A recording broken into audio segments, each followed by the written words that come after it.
Hello, everyone. I'm the storyteller, and I'm here to guide you into a peaceful rest tonight. I know many of you use these videos to help you unwind and drift off to sleep, so before we begin, take a moment to like this video and subscribe to the channel. It really helps. Also, let me know in the comments where you're watching from and what time it is for you right now. Get cozy, settle in, and let's journey into tonight's story. Relax and let the soothing sounds carry you away. The crisp autumn air bit gently at the cheeks of the four friends as they loaded their backpacks into the trunk of Greg's SUV. The plan had been months in the making, a weekend camping trip deep in Blackthorn forest, far from the noise of the city. It was Greg's idea, of course. He'd always been the adventurous one, dragging his more hesitant friends along on excursions they'd never have attempted on their own. "All right, everyone ready?" Greg asked, adjusting his cap and grinning from ear to ear. "As ready as we'll ever be," muttered Sarah, the skeptic of the group. She checked her flashlight for the fifth time that morning, a habit born from her disdain for the unknown. "This is going to be awesome," chimed in Eric, the easygoing optimist, his voice brimming with excitement. Beside him, Jess nodded in agreement, her dark hair tied back in a loose ponytail. Unlike Sarah, she loved the outdoors and had eagerly jumped on board with Greg's plan. The drive to Blackthorn Forest took hours, the winding roads surrounded by towering pines and a persistent mist that seemed to grow thicker the deeper they went. By the time they arrived at the trailhead, the sun hung low in the sky, casting long shadows that danced ominously over the dense foliage. "You sure about this spot?" Sarah asked, staring into the thick, dark woods. "Positive," Greg replied. "It's secluded, perfect for a real camping experience." As they hiked deeper into the forest, the sense of isolation grew. The trees stood impossibly tall, their gnarled branches intertwined overhead, blotting out the sunlight. The group walked in silence, the sound of their footsteps muffled by the carpet of leaves and moss beneath them. Somewhere in the distance, a bird cawed, its cry sharp and lonely. After nearly 2 hours, they found the clearing Greg had mentioned. It was a small, grassy area surrounded by thick trees. A shallow stream trickled nearby, its water crystal clear and icy cold. "Home sweet home," Greg declared, dropping his pack. "Let's set up camp before it gets dark." By the time the tents were pitched and the campfire was crackling, the sun had set, leaving the forest cloaked in darkness. Stars speckled the night sky, their light barely penetrating the canopy. The friends sat around the fire, roasting marshmallows and sharing stories. "So, did you know this place has a legend?" Greg said, his voice low and conspiratorial. "Here we go," Sarah groaned, rolling her eyes. "No, seriously," Greg continued. "They say Blackthorn Forest is haunted. People have reported hearing whispers, seeing shadowy figures. Some even claim to have gone missing." Jess shivered, pulling her jacket tighter around her. "Why do people always say forests are haunted? It's just trees." "Because," Eric said, his tone teasing, "forests are creepy at night. All those noises, the darkness. Who wouldn't think it's haunted?" "Or," Sarah interjected, "they just like scaring themselves. There's always some stupid story about ghosts or monsters." Greg smirked. "You'll believe it when you hear the whispers." "What whispers?" Jess asked, her voice barely audible over the crackling fire. "The forest whispers at night," Greg said. "People say it's the spirits of those who vanished here, warning others to leave." The group fell silent, the weight of Greg's words hanging in the air. Somewhere in the distance, an owl hooted, its call echoing eerily. The first sign of trouble came shortly after midnight. The fire had burned low, and the friends had retreated to their tents. Jess woke to a faint sound, like someone whispering her name. She sat up, her heart racing. "Greg?" she called softly. No answer. She unzipped her tent and peered outside. The clearing was bathed in pale moonlight, and the fire's embers glowed faintly. Everything seemed still, yet the whispers persisted, faint and indistinct. "Jess!" She froze, her breath hitching. The voice was closer now, almost inside her head. "Who's there?" she whispered, her voice trembling. No response, just the whispers, growing louder, overlapping, incomprehensible. Panicked, she scrambled out of her tent and ran to Greg's. "Greg, wake up!" she hissed, shaking him awake. He groaned, sitting up groggily. What's going on? Do you hear that? Greg listened for a moment, then shook his head. Hear what? Jess frowned. The whispers had stopped. The next morning, Jess recounted her experience to the group. Sarah dismissed it as a bad dream, but Eric looked uneasy. I thought I heard something last night too, he admitted. Like footsteps outside my tent. Greg tried to brush it off. Guys, it's an old forest. There are animals everywhere. You probably just heard raccoons or something. But the unease lingered. As they explored the forest that day, they couldn't shake the feeling of being watched.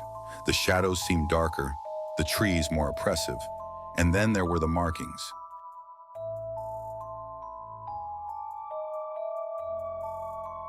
What do you think made these? Jess asked, pointing to a series of strange symbols carved into a tree. They looked ancient, the grooves deep and weathered. Probably just kids messing around, Greg said, but his voice lacked conviction. That night, the whispers returned, louder and more insistent. This time, everyone heard them. The voices seemed to come from all around, echoing through the trees. We need to leave, Sarah said, her voice trembling. Something's not right here. But it was too late. As they packed their belongings in a rush, Eric suddenly screamed. Eric! Jess called, spinning around. He was gone.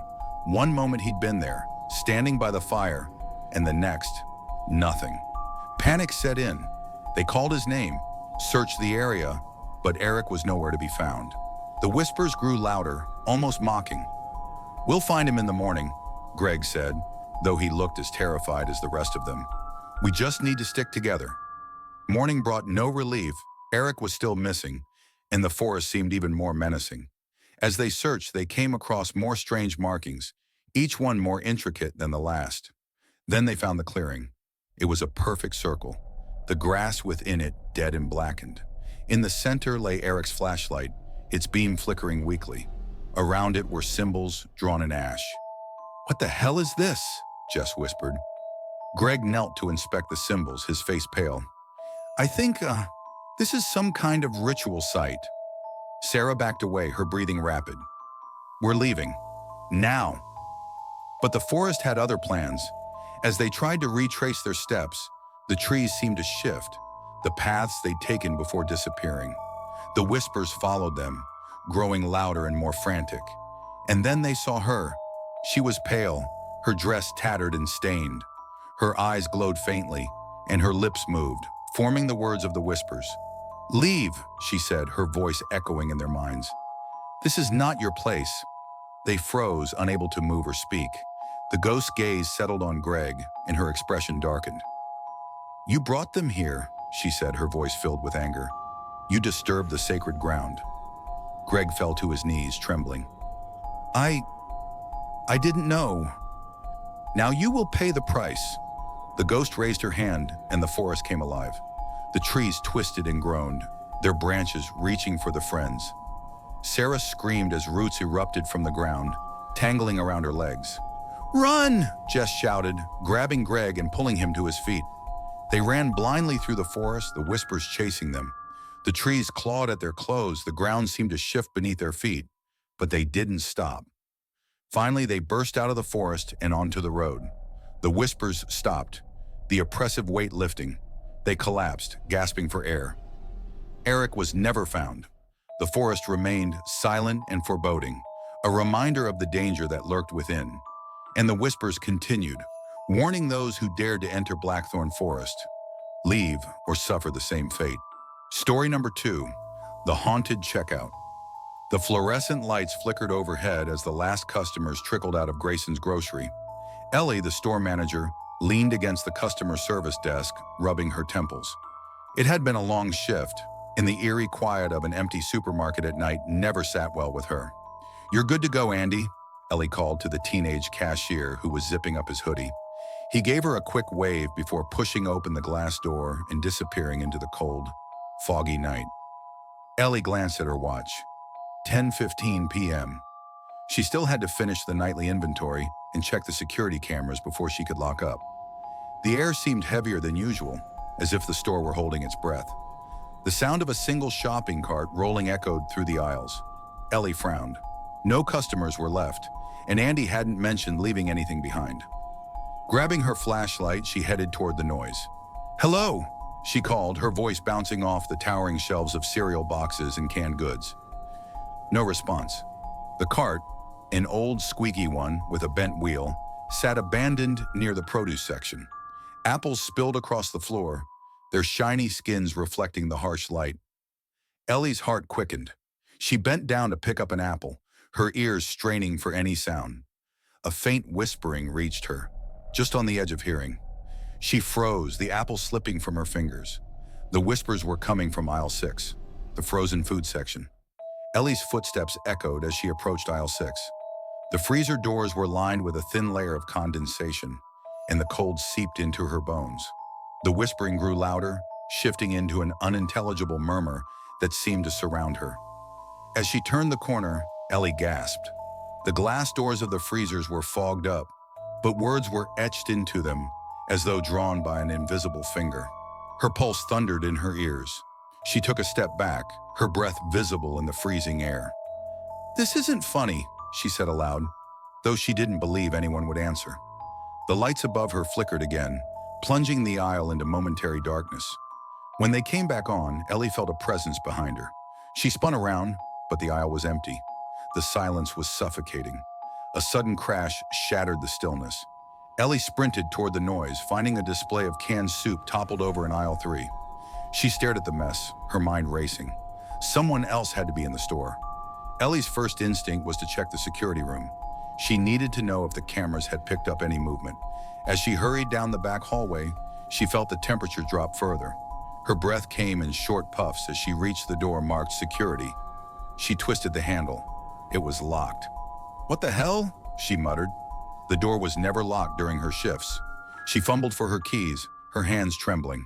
As she unlocked the door and stepped inside, the monitors crackled with static. One by one, the screens flickered back to life, showing various parts of the store. Ellie scanned the feeds, her stomach tightening. In the dairy section, a figure stood motionless, their back to the camera. "Who are you?" Ellie whispered. The figure turned slowly, revealing a face that sent a jolt of fear through her. It was her own face, but twisted into an expression of pure malice. The doppelganger stared directly at the camera, then raised a finger to its lips as if to shush her. Ellie stumbled out of the security room, her thoughts racing. She needed help. She pulled out her phone, but the screen was dead. The battery had been full an hour ago. Panic set in as she realized she couldn't call for backup. The store felt larger now, its aisles stretching endlessly. Ellie called out for Andy, hoping he hadn't gone far. Her voice echoed, but no answer came. She headed toward the front door, intending to leave and call the police from the gas station across the street. The automatic doors didn't budge. Ellie waved her hand in front of the sensor, but it remained still. She pushed against the glass with all her strength, but it was as if the doors had fused shut. A sound behind her made her whirl around. Andy stood at the end of the main aisle, his face pale and expressionless. Relief flooded her. "Andy, we need to get out of here," Ellie said, running toward him. He didn't move. As she got closer, Ellie saw his eyes. They were black, empty voids. Ellie backed away, her heart pounding. Andy's body convulsed, and he let out a guttural scream that echoed through the store. The lights flickered violently, and when they steadied, Andy was gone. In his place was a trail of wet footprints leading deeper into the store. Desperate, Ellie followed the trail, her flashlight shaking in her hand. The footprints led to aisle 13, an aisle that didn't exist on the store map. She hesitated before stepping into the unfamiliar row.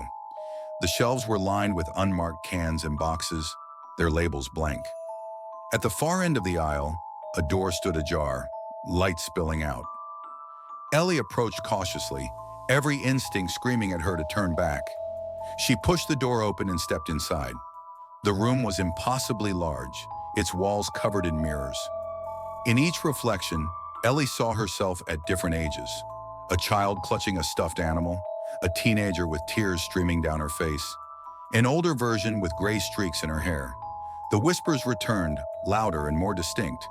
They came from the mirrors, each reflection speaking in a chorus. "You shouldn't have stayed," they said in unison. Ellie ran, her own reflections watching her with pity. She burst back into the store, but it wasn't the same. The aisles twisted and turned in impossible ways, looping back on themselves. Her legs grew heavy as if the floor were pulling her down. A loud beep startled her. The checkout scanners had come to life, their screens flashing the word total. Ellie approached, her movements sluggish. The register displayed an amount, 1 soul. She stared at it, her breath catching. A shadow loomed over her. Turning, she came face to face with her doppelganger. It smiled, its teeth sharp and unnatural. "Your shift is over," it said, its voice a distorted version of her own. The store plunged into darkness, and Ellie's scream was the last sound that echoed through the aisles. The next morning, Grayson's grocery opened as usual. Customers went about their shopping, oblivious to the faint whispers that lingered in the air. No one noticed the new employee stocking shelves, a woman with black, empty eyes and a twisted smile. Story number 3, The Endless Journey. It was a moonless night when Julia Blackwell pulled her car onto the desolate highway. The road stretched ahead like an infinite black ribbon, flanked by towering pine trees that whispered secrets to the wind. Her headlights carved twin beams through the darkness, but it did little to illuminate the eerie void ahead. She was fleeing. From what? She wasn't entirely sure. All she knew was that she had to keep moving.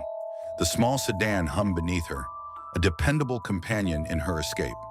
She glanced at the dashboard clock, 2:17 a.m. Her phone, discarded on the passenger seat, vibrated incessantly with notifications. She had muted it hours ago, unwilling to hear the concerned texts and calls from friends who had noticed her abrupt disappearance from the party. The highway was empty, devoid of the usual hum of passing vehicles. It felt as if she had stumbled onto a forgotten path, a place outside of time. Despite the solitude, Julia couldn't shake the feeling of being watched. Her eyes darted to the rearview mirror every few minutes, scanning for any hint of pursuit. It had started with the dream. For the past month, Julia had been plagued by the same vivid nightmare. She would find herself on an endless road, much like this one, chased by shadows that seemed to seep out of the asphalt itself.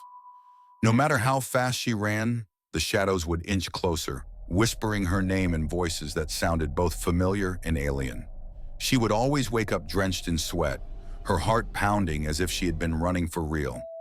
Tonight, the dream had spilled into her waking life. The party at Jenna's house had been uneventful until Julia saw the figure. He stood across the room, his face obscured by the dim lighting.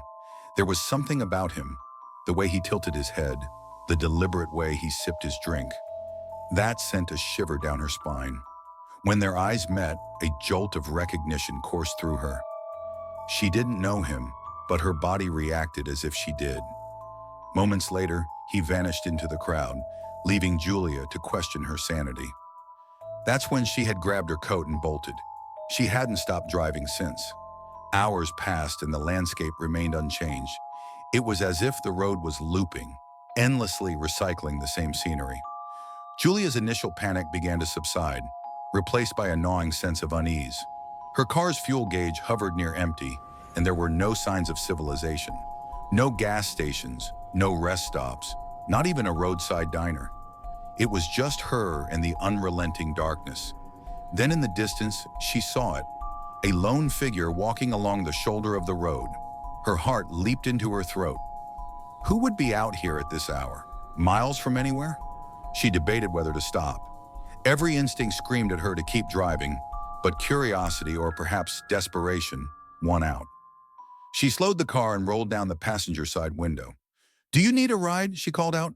The figure turned to face her, and her breath caught. It was the man from the party. He smiled, a disarming expression that did little to ease her nerves. "Thank you," he said, his voice smooth and pleasant. He climbed into the car without hesitation, settling into the seat like he belonged there. Julia gripped the steering wheel, her knuckles white. "What are you doing out here?" "Same thing as you," he replied, fastening his seatbelt. "Running." She didn't respond, her mind racing. The coincidence was too great to ignore. "Who are you?" she asked, her voice barely above a whisper. "You already know," he said, his gaze fixed on the road ahead. The stranger spoke little after that, and Julia didn't press him. She was acutely aware of his presence, the way his eyes seemed to drink in every detail of the car's interior. Occasionally, he would hum a tune she didn't recognize, the sound both soothing and unsettling. After what felt like hours, Julia noticed a light in the distance. Relief flooded her as a gas station materialized on the horizon. It was an old ramshackle place with a single pump and a flickering neon sign that read, "Open." She pulled in and killed the engine. "I need to fill up," she said, glancing at her passenger. The man nodded but made no move to exit the car. Julia stepped out and began fueling, the cool night air biting at her skin. She kept glancing back at the car, half expecting the stranger to vanish. But he remained where he was, his silhouette a dark shape against the interior light. When she returned, he was gone. The passenger door was ajar, swinging slightly in the breeze. Julia looked around, but there was no sign of him. The gas station was eerily silent, the attendant nowhere to be seen. A sense of dread settled over her as she climbed back into the car and locked the doors. Julia drove on, the fuel gauge now comfortably full, but her unease had only grown. She couldn't shake the feeling that the stranger's disappearance was just the beginning. The road.